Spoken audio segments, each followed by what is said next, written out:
Nesta área que os meninos brincavam quando o jacaré apareceu. Segundo as crianças, Rogério Farias, de 12 anos, foi atacado e sumiu. 2 mergulhadores do Corpo de Bombeiros do Amazonas faziam buscas. Os moradores também se mobilizaram à procura do garoto e do animal.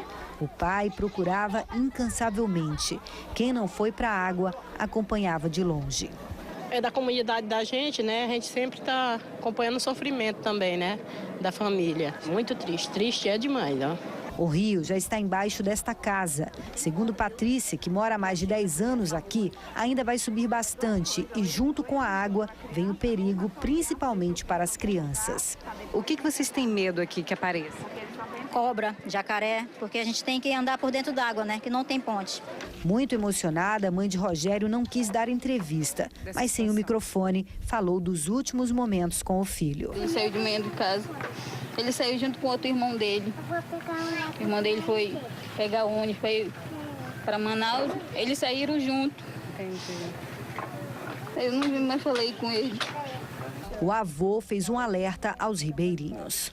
De alerta para todos os pais com crianças nessa idade. A gente tem que ser mais atencioso com eles. O corpo do menino foi encontrado cerca de 12 horas depois do ocorrido, às 9h30 da noite, nas proximidades da comunidade. Na escola, cartaz de luto. E o corpo de Rogério Farias está sendo velado em Iranduba. A repórter Carmen Silva tem outras informações. O corpo de Rogério Farias Vidal, de 12 anos, foi encontrado por um morador por volta das 9h30 da noite desta segunda-feira, no mesmo local onde a criança foi atacada por um jacaré enquanto tomava banho de rio com mais 3 colegas. O velório está acontecendo aqui na Igreja São José, no distrito de Cacau-Pireira. O enterro está previsto para as 4 horas da tarde no cemitério São Francisco, aqui mesmo no distrito. De Iranduba, Carmen Silva, para o Amazonas TV. E em Manaus, um homem encontrou um jacaré debaixo do carro dele. Veja essas e outras notícias que marcaram as últimas 24 horas no Amazonas. O jacaré de aproximadamente meio metro foi encontrado embaixo deste carro.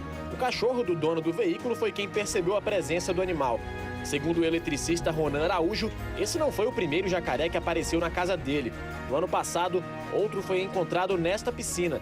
Ele desconfia que os animais venham deste terreno baldio, que fica nos fundos da casa dele. O eletricista disse que assim que encontrou o réptil, ligou para os órgãos competentes. O oficial de justiça João José Pinheiro Júnior foi preso nesta segunda-feira, suspeito de ser cúmplice de um assassinato. Ele teria emprestado o carro dele a criminosos que mataram Marcelo dos Santos em maio do ano passado. Ele foi preso no Fórum Enoque Reis, onde assistia a uma palestra. JJ, como é conhecido, estava em liberdade provisória. Ele responde também pelo homicídio de Pedro Paulo de Oliveira Rocha, de 36 anos, em frente ao Fórum Trabalhista de Manaus, em junho do ano passado. João José Pinheiro foi encaminhado ao Centro de Detenção Provisória. 142 metros cúbicos de madeira foram apreendidos em Presidente Figueiredo. A carga foi retida nos quilômetros 126 e 118 da BR-174. De acordo com a Polícia Rodoviária Federal, o documento de origem florestal autorizava apenas 14 metros cúbicos nas 2 carretas e a carga transportada era 10 vezes maior. A madeira vinha de Rorainópolis e tinha como destino Manaus.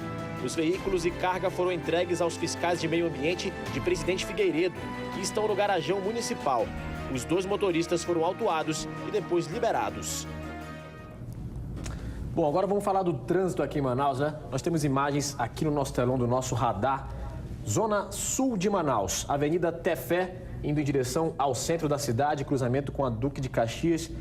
A gente vê que o trânsito está bem carregado naquela parte, lembrando que quanto mais vermelho fica a cor da via, mais congestionado está o trânsito. Ó, a velocidade média é de 8 km por hora aqui na Avenida Tefé, de quem vai para o centro da cidade. É bom o motorista ficar atento para tentar uma outra opção. A opção é a Avenida Tarumã, você vê aqui também um pouco mais na cor laranja, 14 km, um pouco mais rápido.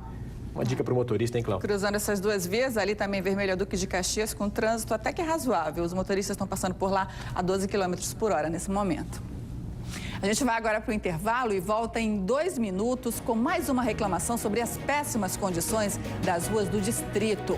E o Diese divulga uma nova pesquisa com o valor da cesta básica aqui em Manaus. E o pãozinho de cada dia vai ficar mais caro. O reajuste pode chegar até 15%. Os detalhes a gente te conta em 2 minutos, agora 12:13.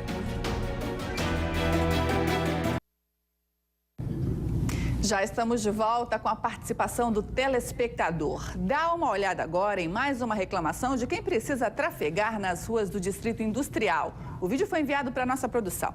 As imagens mostram que os motoristas precisam passar pela contramão da rua Açaí. Olha só, acho que a gente vai chegar lá daqui a pouco. Assim, aqui é a contramão, olha, na direita do seu vídeo estão os buracos. Os motoristas passam pela contramão porque no lado certo não dá para passar porque tem muito buraco. Não é a primeira vez que a gente fala dessa situação. Ali naquela área do distrito, até agora nada foi feito. O movimento de veículos lá é muito grande, tanto de carros de passeio como os caminhões que atendem as empresas do distrito. Então, essa situação realmente precisa ser resolvida. E você pode ter o problema da sua comunidade mostrado aqui no Amazonas TV. Envie foto ou vídeo para o número 99126-3206 que a gente vai mostrar aqui. Olha, o Diese divulgou agora há pouco a pesquisa da cesta básica de março. E o repórter Tiago Herculano está na Feira da Aparecida e vai trazer mais informações dos preços para a gente. Boa tarde, Tiago.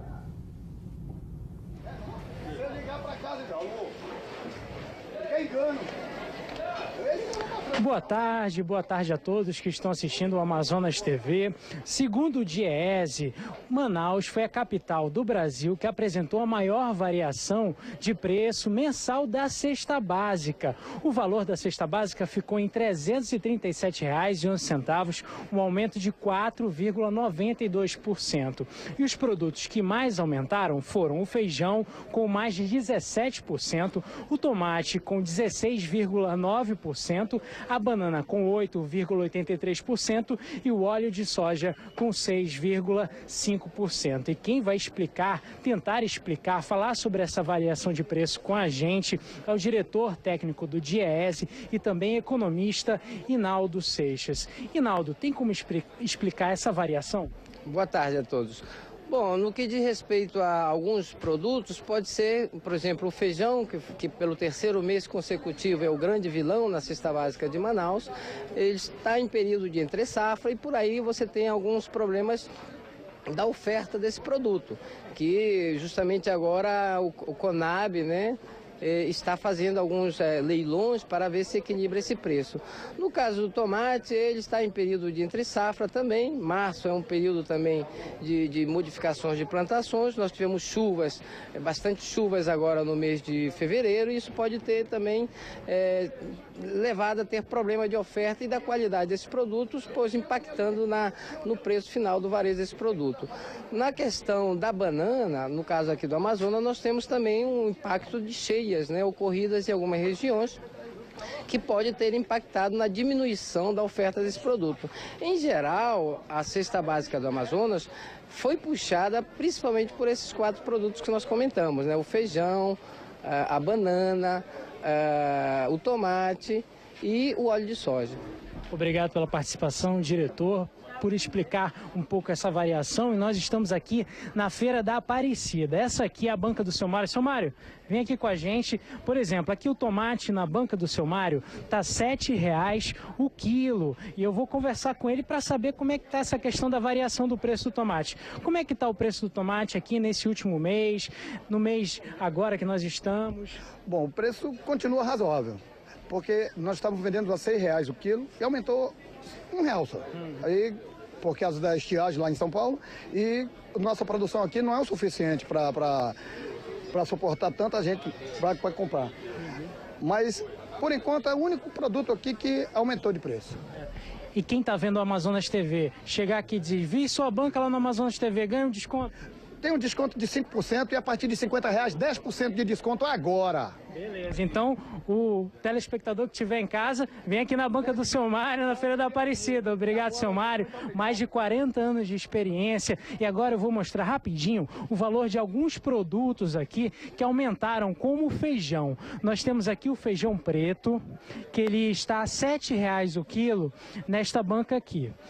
Tá aqui o feijão preto para vocês agora ao vivo. E bem ali, o feijão jalo também, que é muito consumido aqui na capital, R$ 8,00 o quilo. E outro item interessante também que a gente gosta de mostrar sempre é a farinha, porque andou com preço muito alto, né? A farinha de ovinha, R$ 10,00 o quilo. A farinha branca, R$ 7,50. Quer dizer, o preço diminuiu em relação aos anos anteriores. Então estão todos convidados a virem aqui na Feira da Aparecida e fazerem as suas compras, pechinchar, buscar o melhor preço. É com vocês aí no estúdio. Muito obrigada, Thiago. Olha só, a farinha baixou, mas aumentou o feijão, aumentou o tomate e agora aumentou também o pão. Você que foi na padaria hoje de manhã pode ter percebido que o pãozinho francês está mais caro. Ele passou, em média, de R$ 9,00 o quilo, de R$ 8,00 o quilo para R$ 9,20. Desde fevereiro de 2013, o preço do pão não é reajustado, segundo o Sindicato das Indústrias de Panificação e Confeitaria do Amazonas. Mas por causa do aumento dos insumos para a fabricação do pãozinho, foi necessário aplicar um reajuste no preço. Face a essa variação cambial do dólar, face a reajustes que já houveram de combustível, energia elétrica, fermentos, condicionadores, emulsificantes, salários. E isso nós, empresa do setor de panificação do Amazonas, não temos praticado nenhum reajuste de 2013 para cá. De acordo com o sindicato, o valor do reajuste deve variar de 12% a 15%. A partir de hoje, os empresários do setor já podem alterar o preço do pãozinho francês. Para o consumidor, o reajuste não agrada, mas o alimento não pode faltar na mesa do amazonense.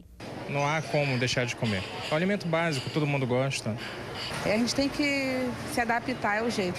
Mas deixar de comer o pão? Não, já nunca. Tendo que...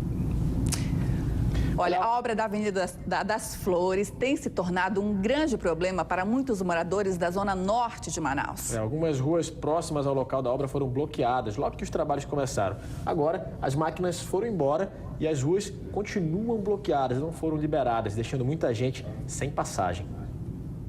Esse trajeto faz parte dos trechos 3 e 4 da Avenida das Flores. A obra tem causado problemas para dezenas de famílias que moram nesta área. Os moradores reclamam de um bloqueio que foi feito há mais de um ano na Avenida Tenente Roxana, que corta a via em construção. Depois da interdição, muitos ficaram isolados. Na época de chuva, a gente tem esse problema da lama, né? Que fica intransitável por causa da lama. Quando tá seco o tempo, gera uma nuvem de poeira que envolve esses 3 bairros, os conjuntos Galileia e o próprio Parque Eduardo Braga, e vai até além. A Avenida Roxana interliga os conjuntos Galileia 1 e 2 e o bairro Parque Eduardo Braga, na Zona Norte. Os comerciantes que trabalhavam nesta praça abandonaram seus boxes devido à situação. Segundo os moradores, com o bloqueio, a violência e os acidentes de trânsito aumentaram. Já caiu carro dentro do Igarapé, moto, o ônibus um dia descia entrando. Quem depende de transporte público também ficou prejudicado. Tanto é que todo mundo desviou, não passa mais nenhum aqui. A obra começou em 2012, com previsão de conclusão em março deste ano. Mas esse prazo não deve ser cumprido, até porque por aqui os trabalhos estão parados há meses, segundo moradores. Felizmente eles falaram que as máquinas estão aqui na avenida. Eu queria que ele mostrasse uma máquina pra gente, né? Como você vê aí, é só lixo, abandono total pela nossa via aqui. Tudo aqui está sendo prejudicado. Em nota, a Secretaria de Infraestrutura do Estado lamentou os transtornos e disse que eles são comuns nesse tipo de obra e que está se esforçando para provocar o mínimo possível de prejuízos aos moradores. Os serviços de compactação do solo não podem ser realizados no momento por causa da chuva. A determinação é que assim que haja condição climática, o ritmo da obra seja retomado. A gente fala agora da cheia nos rios do Amazonas. Tabatinga decretou situação de emergência por causa da cheia do Rio Solimões, que está com 13 metros e 5 centímetros. Agora, já são 13 municípios em emergência. E boa parte do Acre continua em estado... E Boca do Acre, continua em estado de calamidade pública. Mais de 80 mil pessoas sofrem as consequências da cheia em todo o estado. Pois é, a terça-feira amanheceu ensolarada em Manaus. Vamos ver como está o tempo neste momento lá fora, na região central da cidade, que tem céu agora parcialmente nublado. São 12h25. E a gente vai ver agora qual é a previsão do CEPAM para o restante do dia em todo o estado.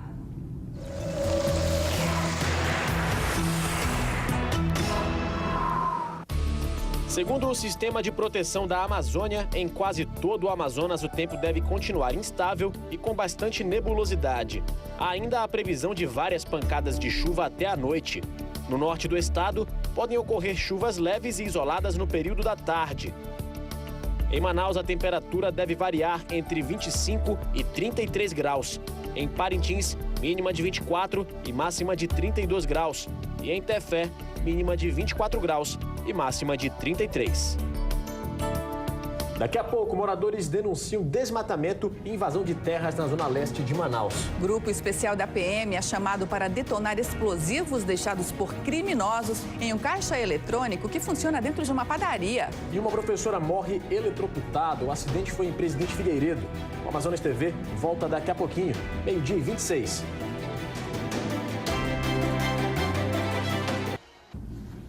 O Amazonas TV está de volta. Olha só esse outro vídeo enviado para a nossa produção pelo telespectador. É de uma invasão entre os bairros João Paulo e Puraquequara, na zona leste de Manaus. Dá uma olhada agora na sua tela. De acordo com o telespectador que nos enviou as imagens, os invasores derrubaram as árvores e atearam fogo no terreno que fica ao lado de uma fábrica de reciclagem de combustível. A área invadida pertence à Suframa. Em nota, a superintendência informou que tem conhecimento dessa situação e já entrou com o pedido de reintegração de posse. A autarquia se reuniu com representantes da Secretaria de Segurança Pública para definir a estratégia de remoção dos invasores. Um explosivo encontrado nesta manhã em uma padaria assustou os moradores do bairro Compensa, na zona oeste de Manaus. O artefato seria usado por criminosos para roubar um caixa eletrônico. A área foi isolada pela PM. Os curiosos mantidos a uma distância segura, mais de 50 metros. Moradores no entorno tiveram de sair de suas casas. Os explosivos foram encontrados dentro de uma panificadora no bairro Compensa. De acordo com esta funcionária, que conversou ao vivo com o Bom Dia Amazônia, bandidos tentaram arrombar o terminal de autoatendimento que fica na padaria, mas os explosivos falharam. Eles fugiram. Na padaria foram encontradas também ferramentas usadas no arrombamento. Tinham quebrado a vidraçaria do lado, entraram, tentaram explodir o caixa e levaram o dinheiro da padaria e deixaram todo o material lá. O explosivo foi retirado pelo grupamento Marte. Após serem tomadas medidas de segurança, os artefatos foram desarmados na rua com uma pequena explosão. Após a desativação dos explosivos, o acesso dos moradores e a padaria foi liberado. As sobras do artefato ainda seriam submetidas a uma perícia. E o terminal de autoatendimento também deve ser analisado. Bom, e nós vamos continuar a falar sobre esse assunto aqui no estúdio com o capitão Mesquita Feitosa, que é o comandante do Grupo Marte, Batalhão Antibombas da Polícia Militar. Muito boa tarde, capitão. Capitão, boa tarde. Vale lembrar, é importante lembrar que esse tipo de artefato, ele é perigoso para todo mundo. Não só para quem é vítima desse tipo de crime, né, as pessoas que estão ali perto, mas até para os próprios criminosos também, não é? Exatamente. Primeiramente, boa tarde a todos. É bem pertinente o que você acabou de dizer. Quando a gente trabalha com explosivos, todos os envolvidos estão num relativo risco. A diferença é que alguns possuem a técnica adequada, outros não, como é o caso desses infratores que tentaram explodir um caixa eletrônico. Infelizmente está bastante comum o uso de explosivo para arrombar caixa eletrônico no Brasil inteiro, não é, capitão? Exatamente. Nos últimos anos nós percebemos o aumento da incidência desse tipo de material sendo utilizado no arrombamento de caixas eletrônicos. No Amazonas, nós temos pouco histórico acerca dessa atividade, mas nós estamos sempre em condições aí de bem servir a sociedade amazonense nesse tipo de ocorrência, caso seja necessário. Mas, de uma maneira geral, a polícia ainda é muito vítima de trotes. Vocês recebem muitos trotes? Bom, a questão dos trotes é bastante peculiar. E eu aproveito até o espaço para fazer um apelo à sociedade amazonense de bem que evite esse tipo de denúncia de falsa bomba, porque isso demanda uma série de procedimentos operacionais, uma série de logística de efetivo e que nós, às vezes, tiramos esse efetivo que está em treinamento, está em instrução, para atender uma falsa ameaça de bomba. Isso complica bastante, então a gente conclama aí a sociedade amazonense que evite isso e combate essa prática, não somente de crimes com bombas, mas qualquer tipo de trote, seja de ocorrência policial de qualquer natureza. Agora, capitão, nesse caso da Compensa, as pessoas encontraram o artefato lá e ligaram diretamente para a polícia, imediatamente. Essa é a orientação mesmo, né? Encontrou, não toca, já chama logo as autoridades, não é isso? Exatamente. A questão das ocorrências com bombas, nós tecnicamente dividimos as ocorrências em 3 grandes grupos. As ocorrências de ameaça de bomba, que são aquelas que existe uma informação de que há uma bomba em determinado local. Outro tipo de ocorrência são as ocorrências de objeto suspeito localizado, que são aquelas que alguém encontra um objeto que surge a suspeita de que aquilo pode ser uma bomba, algo que pareça com a imagem que nós temos de uma bomba na cabeça. E a terceira ocorrência, que seria uma ocorrência como foi hoje, a ocorrência de uma suposta pós-explosão, que é peculiarmente o caso dos caixas eletrônicos. Só que no caso de hoje, o artefato explosivo que for instalado não veio a detonar. Agora, é sempre bom a pessoa não mexer, porque pode ser perigoso. Exatamente. Quando, em se tratando de ocorrências com bombas, é sempre importante nós tomarmos algumas precauções. Por exemplo, evitar desocupações precipitadas, o pânico generalizado, ele pode vir a causar uma série de prejuízos, até físicos, né, em caso de feridos e etc. Então, evitem sempre a questão das desocupações precipitadas. Em caso de encontro de um objeto suspeito de ser artefato explosivo, nós precisamos atentar para o fato de que a única proteção eficiente que nós temos de um artefato explosivo, em caso de encontrarmos um desses, é a distância que nós temos do artefato e o nível de proteção, seja paredes, muros, qualquer tipo de edificação com a maior densidade. Então, manter a distância sempre, nunca tocar, mexer ou remover no suposto artefato explosivo e acionar as autoridades competentes, no caso a Polícia Militar, através do 90. Ligar para a polícia. Capitão, no caso desse artefato, vocês conseguiram identificar o material que foi usado? É um material que vem sendo usado em outros casos também? Bom, nós constatamos que realmente se tratava de um artefato explosivo e os vestígios, após a sua neutralização, foram preservados, o local de crime foi preservado e foi apresentado à autoridade policial da área. A partir daí, o procedimento é por parte da Polícia Judiciária, que é o caso da Polícia Civil do Amazonas, que vai investigar o caso, tentar chegar a indícios de autoria de quem praticou esse delito, através principalmente do laudo pericial que deverá ser emitido pelo Instituto de Criminalística. Até bem pouco tempo houve vários casos de que a gente chama de bomba caseira encontrada dentro de escola. O que seria uma bomba caseira e, pelo conhecimento que o senhor tem, o que leva uma pessoa a fazer isso? Chamar atenção mesmo? Exatamente. A questão das escolas mais recentes, nós tivemos algumas ocorrências de objeto suspeito localizado, como eu falei, que é uma das classificações. Uma característica peculiar dessas ocorrências é que se tratavam de simulacros. São objetos que não são artefatos explosivos. Eles simulam um artefato explosivo. O leigo, quando olha, acha que é uma bomba, mas após os procedimentos, as contramedidas, nós chegamos à conclusão de que não se tratava de artefato explosivo. Esse foi o caso das escolas no ano passado, como você bem lembrou. Ok, nós conversamos aqui no estúdio com o capitão Mesquita Feitosa, ele que é o comandante do MARTE, o batalhão antibomba aí da PM. Muito obrigado pela participação, pelas informações. Uma boa tarde. Boa tarde a todos e a Polícia Militar agradece a oportunidade e a gente conta com a colaboração da sociedade. Como o nosso comandante-geral vem sempre enfatizando, a segurança pública somos todos nós. Então a gente conta com o apoio da sociedade amazonense para que todos nós desfrutemos de uma segurança de melhor qualidade. Muito obrigada, capitão, pelas orientações. Uma boa tarde. Boa tarde. Olha, em Presidente Figueiredo foi enterrada a professora que morreu eletrocutada no último fim de semana. Centenas de pessoas prestaram homenagens. Muita dor e emoção no velório da professora Rosélia Coelho, de 46 anos. Ela morreu após um fio de alta tensão ter caído em cima dela quando conduzia uma moto no ramal. Centenas de pessoas foram ao sepultamento da professora. Este agricultor conta como foi o acidente. Quando ela freou não deu mais tempo, foi muito perto. E já na minha banda assim, ela já caiu em cima, a moto jogou ela em cima do fio. Um vídeo gravado pelos moradores da comunidade rural onde a professora morava mostra o local exato onde ocorreu o acidente.